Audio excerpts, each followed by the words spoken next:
Now, let's be very clear about this. This bill is entirely paid for. This is not going to add a penny to the national debt.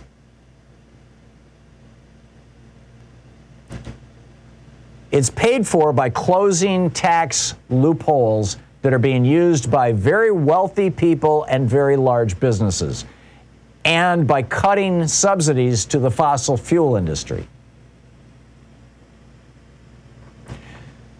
What's bizarre to me, and I'm seeing on a monitor here in the studio right now, Inside Politics, John King on CNN, talking about, yeah, 1.5 trillion. He wants to cut it down to 1.5 trillion. There's no mention, and you know, I suppose you could blame the Democrats for crappy messaging, but there's no mention of the fact that what Joe Manchin just called for is not closing $2 trillion worth of tax loopholes. What Joe Manchin just said was we should not close $2 trillion worth of tax loopholes. And in the process, not give seniors on Medicare glasses and dental and hearing aids, and not do anything about climate change. Or, you know, I mean, he's not specifying actually which parts of the bill he wants to remove. He's just saying, you know, you're closing too many tax loopholes? I don't know. Or is he saying, you know, you're gonna put coal in trouble? And Kirsten Sinema, of course, is saying absolutely nothing. As Ro Khanna keeps going on television and pointing out, she won't even say, oh, here's my number, or here's what I want, or, you know, hey, just you know, guarantee me a huge job. And meanwhile, Rolling Stone is reporting, and this is pretty mind-boggling, this by Andy Kroll, who's been on our program many times, and Jeff Dembicki. This was published, let me see if there's a date on this. Yeah, this was published this morning at 8 o'clock.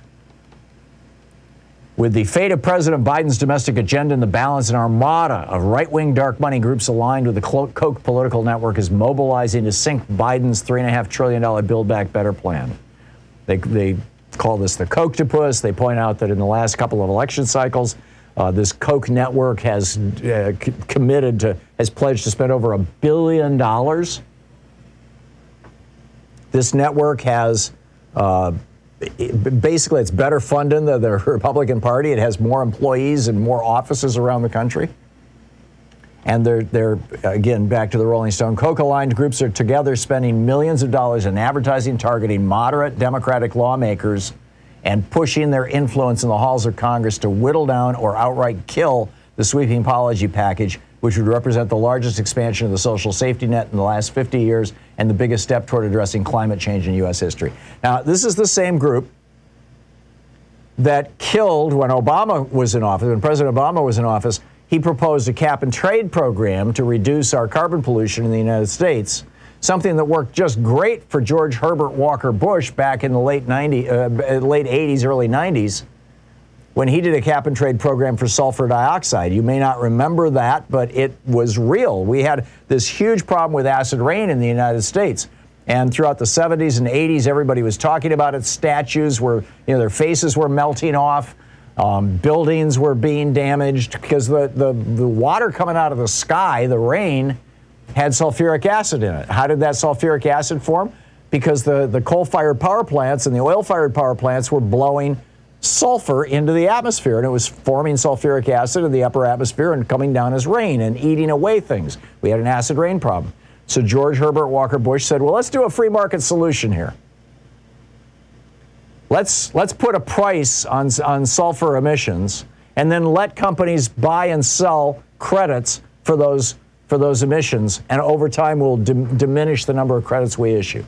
And sure enough, within 10 years, we no longer had an acid rain problem. It actually worked. So President Obama said, let's do the same thing with carbon.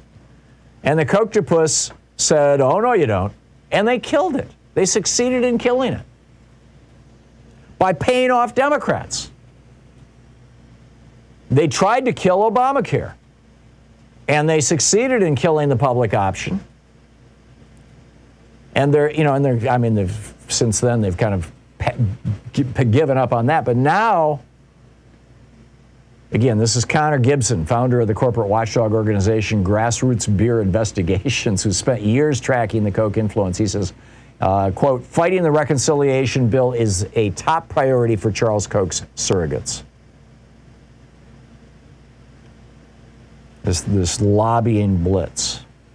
So it's like, you know, it's all coming together at once, and now, you know, Josh Gottheimer and Joe Manchin are coming out and saying, oh, no, we can't do this. It's you know, you're going to close $3.5 trillion worth of tax loopholes? Really? All at once?